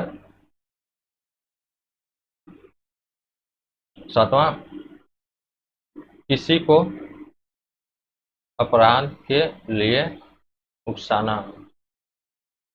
किसी को अपराध के लिए उकसाना। आठवां है सदाचार नैतिकता। सदाचार नैतिकता मतलब आपको अभिव्यक्ति का अधिकार है, लेकिन वो अभिव्यक्ति क्या होना चाहिए, घृणा नहीं होना चाहिए, उसमें घृणा वाक्य नहीं होना चाहिए, मतलब अश्लीलता नहीं होना चाहिए, अश्लीलता नहीं होना चाहिए। आपको ये अधिकार ही केवल प्राप्त है कि उसमें घृणा वाक्य नहीं होना चाहिए, अश्लीलता नहीं होनी चाहिए। तो इससे हम देखते हैं कि 8 सीमाएं भी लागू कर देता है। अब हम लोग चलते हैं सबसे मेन पेज की तरफ कि आखिर क्या है ये मुद्दे। तो इसमें कुछ मुद्दे स्टार्ट हो गए, प्रारंभ हो गए। 19(1) क्लॉज ए से संबंधित मुद्दे। इस मुद्दे को समझने से पहले हमें सुप्रीम कोर्ट के एक डिसीजन को, निर्णय को समझना पड़ेगा। वह निर्णय था the Indian express newspaper versus Bharat संघ। ये 1986 या 85 में आया, 1985 में ये डिसीजन आया था। इसमें अभिव्यक्ति की जो स्वतंत्रता है उसको सुप्रीम कोर्ट ने एक अच्छी तरह से उसको सुप्रीम कोर्ट ने एक अच्छी तरीके से बताया कि आखिर अभिव्यक्ति होती क्या है। तो हम लोग देखते हैं आखिर इसमें क्या बोला गया है। इसमें यह बोला गया है कि इसमें सुप्रीम कोर्ट ने बोला, सुप्रीम कोर्ट ने कहा कि जो अभिव्यक्ति होती है इसके कई रूप हो सकते हैं, कई रूप हो सकते हैं, इसके कई रूप हो सकते हैं। कई रूप क्या है कि मौखिक अभिव्यक्ति भी होती है, लिखित भी होती है। लिखित अभिव्यक्ति, हाव भाव वाला अभिव्यक्ति। अभिव्यक्ति के कई रूप हो सकते हैं, मौखिक अभिव्यक्ति, लिखित अभिव्यक्ति, हाव भाव वाला अभिव्यक्ति। मौखिक अभिव्यक्ति क्या हो गया? मान लीजिए जैसे कोई वक्ता हो गया। आप लोग जब न्यूज़ चैनल देखते होंगे तो वहां पर एंकर जो होते हैं वो बोलते हैं, तो वो क्या है? वो मौखिक अभिव्यक्ति है, वो वक्ता है, वो बोलकर अपने अभिव्यक्ति दिखाते हैं। लिखित अभिव्यक्ति क्या है कि जैसे मान लीजिए, लिखित अभिव्यक्ति क्या है, जैसे मान लीजिए इसको अगर हम लोग सिंपल में समझे तो लिखित अभिव्यक्ति एक लेखक है। जैसे मान लीजिए आपने पढ़ा होगा टू स्टेट जब चेतन भगत बनाए थे तो वो जो उनके अंदर जो अभिव्यक्ति थी उस अभिव्यक्ति को वो एक पेपर पर प्रकाशित किए थे। उस पेपर, वह जो किताब बनी वह क्या थी? वो लिखित अभिव्यक्ति बनी। हाव भाव वाला अभिव्यक्ति क्या हो गया? जैसे मान लीजिए एक्टर होगा, जब आप फिल्में देखते होंगे तो उसमें जो हाव भाव दिखाया जाता है वह काफी सकारात्मक और नकारात्मक दोनों होता है। लेकिन वो एक्टर जो है हाव भाव के तहत वो एक अभिव्यक्ति मतलब प्रकट करते हैं, दिखाते हैं। तो इस हम लोग देखते हैं कि जो अभिव्यक्ति होते हैं उसके कई रूप हो सकते हैं। लेकिन इसमें इन सब में सबसे इंपॉर्टेंट जो बोला सुप्रीम कोर्ट ने बोला कि इन सब में सबसे इंपॉर्टेंट बोला कि यहाँ पर प्रश्न ये नहीं है कि अभिव्यक्ति कितने रूपों में होती है। यहाँ पर प्रश्न ये है कि कौन सी अभिव्यक्ति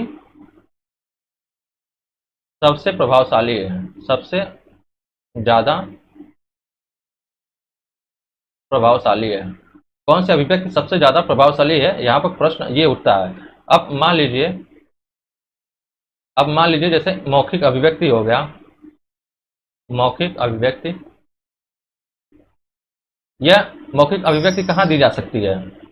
एक कक्षा में दी जा सकती है, सम्मेलन में दी जा सकती है। एक कक्षा में दी जा सकती है, सम्मेलन में दी जा सकती है। यहाँ पर कितने लोग, ज्यादा से ज्यादा कितने लोग शामिल हो सकते हैं? यहाँ पर ज्यादा से ज्यादा, या फिर मौखिक अभिव्यक्ति जैसे मान लीजिए तो यहाँ पर कितने लोग शामिल हो सकते हैं? कक्षा सम्मेलन में ज्यादा से ज्यादा 500। अगर आप मान लीजिए बहुत बड़ा एरिया है तो 1 लाख तक लोग यहाँ पर शामिल हो सकते हैं मौखिक अभिव्यक्ति में। लेकिन जो लिखित अभिव्यक्ति है,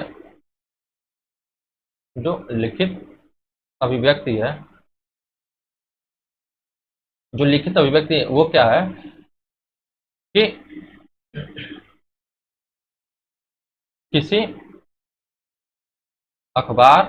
अखबार के कॉलम में अपने अभिव्यक्ति देना या कोई आर्टिकल। लिखित अभिव्यक्ति क्या है? किसी अखबार के कॉलम में अपने अभिव्यक्ति देना या कोई आर्टिकल पब्लिश करना। द हिंदू आप लोग पढ़ते होंगे या कोई भी पेपर पढ़ते होंगे, संपादकीय होता होगा एक, वो क्या है? वो एक अभिव्यक्ति ही है। तो इस तरह हम देखते हैं जो लिखित अभिव्यक्ति क्या होती है, हम लोग देखते हैं जो हाव भाव वाला अभिव्यक्ति क्या होता है। हाव भाव वाला होता है, जैसे मान लीजिए आपको एग्जाम्पल की तरह बताएं तो जम्मू कश्मीर में जब एक मूवी जो बनी थी जम्मू कश्मीर के ऊपर, जो शाहिद कपूर की थी, कौन सी मूवी थी याद नहीं आ रहा है, शाहिद कपूर की कौन सी मूवी थी याद नहीं आ रहा है। मान लीजिए इसको छोड़िए, आप कमेंट सेक्शन में बताइएगा कि वो कौन सी मूवी थी जो जम्मू कश्मीर के ऊपर बनी थी। आप मान लीजिए एक दंगल मूवी आई थी, दंगल, इसमें भी एक हाव भाव के तहत जो मैसेज दिया गया था वो मैसेज पूरे भारत में एक अच्छे दृष्टिकोण के तहत फैला था। तो सुप्रीम कोर्ट ने यह बोला कि अभिव्यक्ति के कई रूप हो सकते हैं, लेकिन कौन सी अभिव्यक्ति सबसे ज्यादा प्रभावशाली है उस अभिव्यक्ति को हमें लेना पड़ेगा। तो इसी कारण जो सुप्रीम कोर्ट है, मान लीजिए जो यहाँ पर मौखिक अभिव्यक्ति देंगे तो आप ज़्यादा से ज़्यादा ये 1 लाख लोगों तक पहुँच सकता है, लेकिन जो लिखित अभिव्यक्ति है वह करोड़ों लोगों तक पहुँच सकता है। आपने जैसे जो मान लीजिए यूपी में कोई पेपर हो, वहाँ पर आपने अपना आर्टिकल पब्लिक करवाया, तो वो यूपी की जनसंख्या इतनी बड़ी है तो वहाँ पर वो करोड़ लोगों तक पहुँचा ना। इस तरह मान लिया आप कोई नेशनल न्यूज़पेपर द हिंदू वगैरह हो, वहाँ पर अपना आर्टिकल पब्लिश करवाते हैं तो वो करोड़ों लोगों तक पहुँचा ना है। तो इस तरह हम देखते हैं, इसीलिए इसको जो अभिव्यक्ति होता है, ये जो अभिव्यक्ति होते हैं, जो अखबार वगैरह वाले अभिव्यक्ति होते हैं, इन्हें प्रिंट मीडिया कहते हैं, इन्हें प्रिंट मीडिया कहते हैं। और ये जो अभिव्यक्ति होते हैं हाव भाव वाले अभिव्यक्ति, या फिर क्या बोलते हैं हाव भाव वाले अभिव्यक्ति, इन्हें हम लोग टेलीविजन मीडिया कहते हैं, टेलीविजन मीडिया। तो सुप्रीम कोर्ट ने इसीलिए जो प्रेस था उस प्रेस की स्वतंत्रता को एक फंडामेंटल राइट करार दे दिया था। इतना हम लोग देखते हैं कि उस केस के तहत हम लोग समझे कि जो अभिव्यक्ति होती है आखिर वो क्या होती है और कौन सी अभिव्यक्ति सबसे ज़्यादा प्रभावशाली होती है। इसलिए हम लोग देखते हैं आगे अब कि भारत में अच्छा, आप लोग एक देखे होंगे कि जो प्रधानमंत्री जी हैं वो क्या करते हैं कि मन की बात करने के लिए वो रेडियो का चुनाव ही करते हैं। क्यों? अभी भी गांव में आप देखते होंगे मैक्सिमम लोगों के पास रेडियो होगा। अच्छा, इसके कुछ अगर हम लोग देखें उसके दिमाग उनके, ये सॉरी, ये एक ऐसे प्रधानमंत्री हैं जो लोगों की सोच को काबू करने में सबसे ज़्यादा भरोसा रखते हैं। ये रेडियो का चयन करते हैं। रेडियो कौन अभी फिलहाल सुन रहा है? गांव के लोग ज़्यादा सुन रहे हैं, जिन्हें अभी तक राजनीतिक शिक्षा आप जानते होंगे क्या है। नहीं जानते होंगे तो हम अभी आपको बताएंगे आखिर वो होता क्या है। जो सबसे इंपॉर्टेंट शिक्षा होती है राजनीतिक शिक्षा, तो ये लोगों के दिमाग को काबू करना चाहते हैं। जिन्हें राजनीतिक शिक्षा की ज्ञान लगभग ना हो, वह इनसे एक क्या बोलते हैं, वो लोभ टाइप के हो जाते हैं, इनसे एक प्यार करने लगते हैं। लेकिन अगर जिन्हें ज्ञान हो वो समझ जाएंगे कि आखिर गवर्नमेंट है क्या और गवर्नमेंट कर क्या रही है। हालांकि इनकी भी मजबूरी है, कोई भी गवर्नमेंट अगर इस टाइम रहती वो भी वही करती, इनकी भी मजबूरी है। इसके पीछे हमारी इकोनॉमिक कारण है। जब हम लोग इकोनॉमिक पढ़ेंगे देखेंगे बहुत सारे आयोग हमेशा समय समय पर बनते हैं, वो इन्हें कुछ सलाह देते हैं, उस सलाह के आधार पर इन्हें काम करना पड़ता है। आखिर ये लोग क्या हैं? ये लोग कोई 10th फेल है, कोई 12th फेल है, कोई इंटर फेल है। तो ऐसे ये लोग नहीं चला सकते हैं। चलाते तो एक IAS ऑफिसर ही हैं पूरे देश को, एक जो क्या बोलते हैं उनको, एक अच्छा वर्ड बोलते हैं, बढ़िया, तो एक IAS ऑफिसर ही इस देश को चलाते हैं। तो इस तरह हम देखते हैं। अब हम लोग चलते हैं कि प्रेस का भारत में प्रेस का महत्व क्या है। हम लोग देखेंगे भारत में आखिर प्रेस का महत्व क्या क्या है। तो हम लोग देखेंगे कि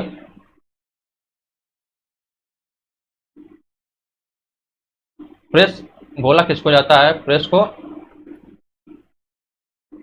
लोकतंत्र का चौथा स्तंभ, प्रेस को लोकतंत्र का चौथा स्तंभ बोला जाता है। क्या है? मान लीजिए ये क्या है? एक होता है कार्यपालिका, एक होता है कार्यपालिका, एक होता है विधायिका, एक होता है न्यायपालिका, और चौथा क्या है? प्रेस। प्रेस को लोकतंत्र का चौथा स्तंभ कहा जाता है। अगर प्रेस ना हो तो लोकतंत्र खतरे में पड़ सकती है, खतरे में पड़ सकती है, तानाशाही आ सकती है, तानाशाही आ सकती है। आखिर ऐसा क्यों है? कि जो प्रेस होता है, इन्हें जो अधिकार है, उसके अधिकार ये क्या करते हैं कि जैसे मान लीजिए सरकारें हैं, सरकारों के जो जो कार्य होते हैं, उन उस सरकारों की जो कमियां होती हैं, उस कमियां को वो जनता के सामने उजागर करते हैं और सरकार से ये सवाल करते हैं कि आखिर वो कमियां हुई कैसे, और सरकार को ये जवाब देना पड़ता है। सरकार के सारे जो कार्यक्रम होते हैं उसके बारे में जो ये प्रेस वाले हैं वो बताते रहते हैं जनता को। तो इस तरह हम देखते हैं, इसी कारण इसको बोला जाता है ये लोकतंत्र का चौथा स्तंभ होते हैं, इनके बिना लोकतंत्र पॉसिबल ही नहीं है। तो प्रेस की भूमिका ये हो जाती है यहाँ पर कि तानाशाही से आप बच सकते हैं। सरकार की जो कमियां हैं उसके बारे में आपको पहले ही अवगत करा दिया जाता है, और उनकी जो सफलताएं हैं वो भी बताई जाती हैं। तानाशाही आपको एक तानाशाही से जो रक्षा है वो प्रेस के तहत मिलता रहता है। हम लोग देखते हैं जो राजनीतिक शिक्षा है, राजनीतिक शिक्षा का एक प्रमुख साधन है। प्रेस राजनीतिक शिक्षा का एक प्रमुख साधन है। अब राजनीतिक शिक्षा होता क्या है कि यह एक प्रमुख शिक्षा या सर्वश्रेष्ठ शिक्षा आप कह सकते हैं। सर्वश्रेष्ठ शिक्षा होती है, यह एक प्रमुख शिक्षा या सर्वश्रेष्ठ शिक्षा होती है। आप भले से आपको आपको आप क्लास वगैरह न किए हों या फिर आपको एजुकेशनल शिक्षा न मिली हो, लेकिन उस केस में क्या आपको राजनीतिक शिक्षा रहनी चाहिए। अगर आपको राजनीतिक शिक्षा है तो आप अपने देश को अच्छी तरीके से समझ सकते हैं कि आखिर हो क्या रहा है राजनीति में। तो यह एक प्रमुख शिक्षा सर्वश्रेष्ठ शिक्षा होती है। इसके अंदर क्या अंतर्गत क्या होता है कि राजनीतिक जो शिक्षा होती है वह राजनीतिक शिक्षा जो होती है वह सरकार की नीतियों एवं कार्यक्रमों कार्यक्रमों की जानकारी, सरकार की नीतियों एवं कार्यक्रमों की जानकारी रखना, यह राजनीतिक शिक्षा के अंतर्गत आता है। दूसरा हम लोग देखते हैं कि जो संविधान ने अधिकार दिया है, संविधान द्वारा प्राप्त अधिकार तथा कर्तव्यों की जानकारी रखना। तो हम इस तरह देखते हैं, संविधान द्वारा प्राप्त अधिकार और कर्तव्यों की जानकारी रखना भी राजनीतिक शिक्षा के अंतर्गत आता है। अब क्या है संविधान द्वारा प्राप्त अधिकार? मान लीजिए आप जानते होंगे कि आर्टिकल 17 के तहत जो एससी हैं, सॉरी केवल एससी हैं, उन्हें कुछ अधिकार, एक अधिकार ऐसा मिला है कि अगर उनका कोई अपमान करता है तो उस अपमान के कारण वह पुलिस में जाकर केस कर सकता है कि हमें जाति के आधार पर अपमान किया है, और पुलिस जो व्यक्ति अपमान किया होता है उसको बिना किसी वारंट के डायरेक्ट गिरफ्तार कर सकती है, और गिरफ्तार किए हुए जो गिरफ्तार का कोई कारण भी नहीं बता सकती है। भारत में क्या होता है कि गिरफ्तारी करने से पहले व्यक्ति को कारण बताया जाता है कि आपको गिरफ्तार किस कारण किया जा रहा है, लेकिन इस केस में क्या है कि आपको बिना वारंट के गिरफ्तार कर लिया जाएगा। लेकिन हम लोग देखते हैं जो गांव वगैरह हो गए, गांव वगैरह में अभी भी राजनीतिक शिक्षा बिल्कुल जीरो बनी हुई है। हालांकि शहरों में थोड़ी बहुत अभी बन रही है, लेकिन गांव में अभी तक जीरो बनी हुई है। तो इस तरह वो अपमानित होते रहते हैं। तो इसीलिए बोला जाता है कि आपको भले शैक्षिक मिला ना हो, लेकिन राजनीतिक शिक्षा रखना बहुत जरूरी होता है कि आपको अपने अधिकार प्राप्त होंगे, ताकि आप जो राज्य है वो आप पर जबरदस्ती दमन न कर सके, आपका कोई जो कर्मचारी है राज्य के वो दमन न कर सके आपका। तो इस तरह हम देखते हैं। तीसरा क्या है कि सरकार की सफलता एवं विफलता की जानकारी रखना। तो इससे हम देखते हैं सरकार की सफलता एवं विफलता की जानकारी रखना कि ये सरकार जो है वह कितनी सफल रही। आखिर हम लोगों ने वोट देकर इस सरकार को चुनकर कोई गलत काम तो नहीं किया है, तो आखिर ये सरकार हमारे लिए कितनी सफल हुई, इसकी नीतियां हमारे लिए कितनी सफल हुई, या फिर हम लोग जिस उद्देश्य के साथ इसको वोट दिए थे आखिर वो उद्देश्य कितना ये सफल कर पा रही है, यह भी एक राजनीतिक शिक्षा के अंतर्गत आता है। तो हम लोग देखते हैं ये राजनीतिक शिक्षा का एक प्रमुख साधन होता है। अब हम लोग देखते हैं कि प्रेस का जो महत्व है भारत में, वो तीसरा महत्व क्या है। तीसरा महत्व क्या है कि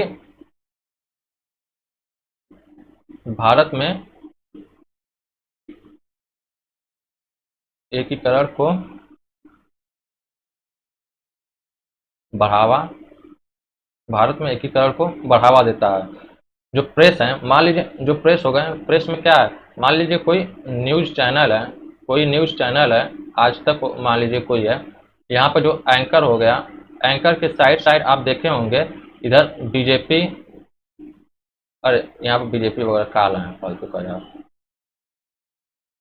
यहाँ चलिए छोड़ देखते हैं।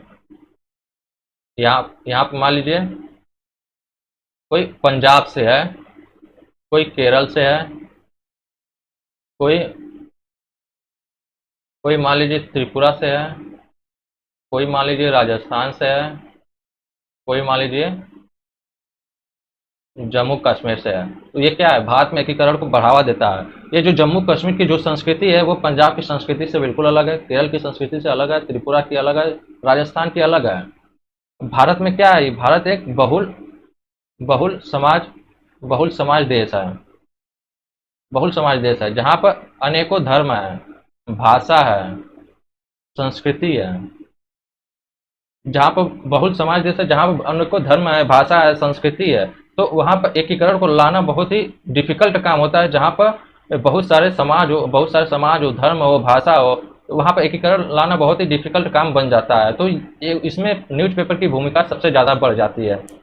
कैसे बढ़ जाती है कि मान लीजिए जम्मू कश्मीर हो गया, पंजाब हो गया, केरल, इन लोगों की संस्कृति अलग है, लेकिन जब ये न्यूज़ पर बैठते हैं न्यूज़ चैनल पर, तो इनकी सोच है, इन दोनों सोचों की आदान प्रदान होता है ना, जम्मू कश्मीर या पंजाब। मान लीजिए पंजाब केरल हो गए, इनकी जो प्रॉब्लम है, ये दोनों अपने प्रॉब्लम एक दूसरे से शेयर करते हैं ना, कि ये प्रॉब्लम है, वो प्रॉब्लम है। इनकी जो सोच है एक दूसरे से आदान प्रदान होता है ना, एक सामंजस्य दोनों में बैठाया जाता है ना। जब इन सबको मिलाकर देखा जाए तो इसीलिए न्यूज है उसकी भूमिका सबसे ज़्यादा हो जाती है भारत को एकीकरण को बढ़ावा देने में। और यही रीजन है कि इतना बहुलवाद समाज होने के बाद भी भारत अभी भी एकीकृत बना हुआ है। तो इस तरह हम देखते हैं कि ये था। अब हम लोग देखते हैं कि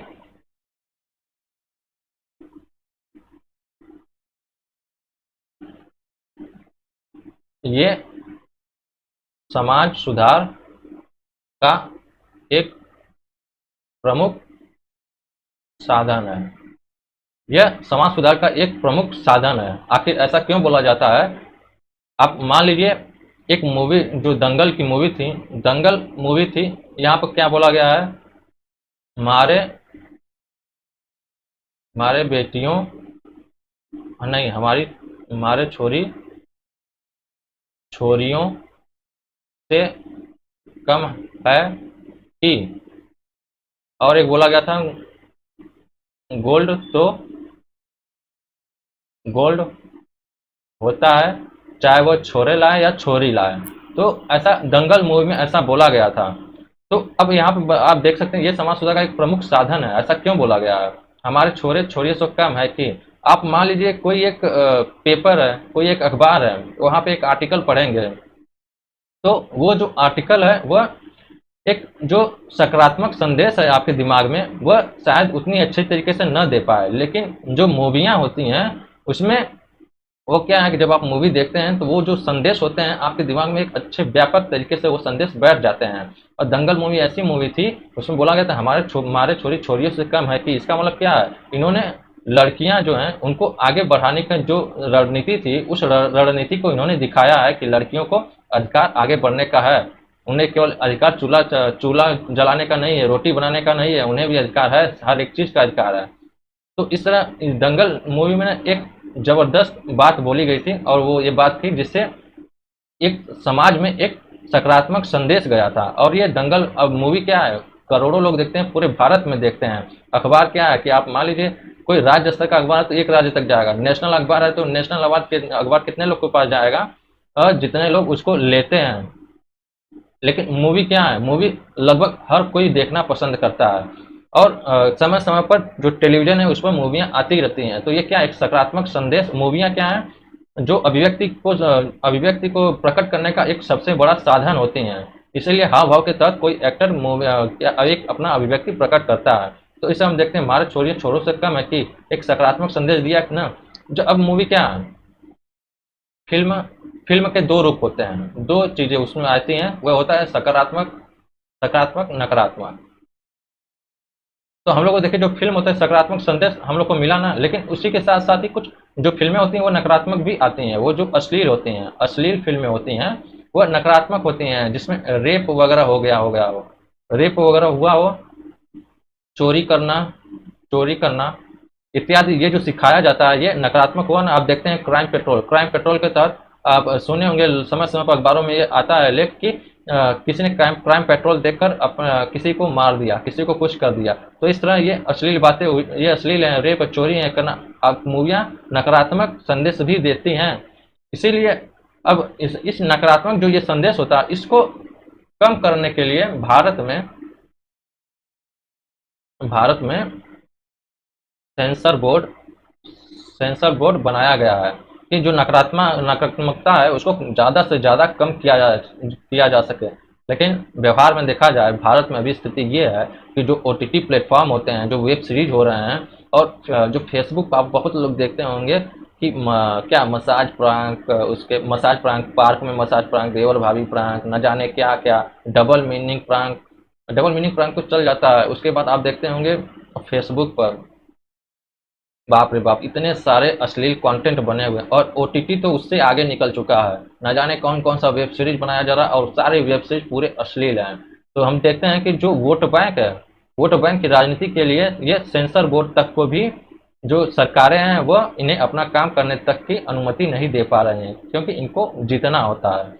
तो इस तरह हम देखते हैं कि फिल्म जो होते हैं उनके दो तरीके, दो होते हैं, सकारात्मक होता है, नकारात्मक, दो चीज़ें होती हैं। हम लोगों ने पूरा आर्टिकल अच्छे से डिस्कस किया। अब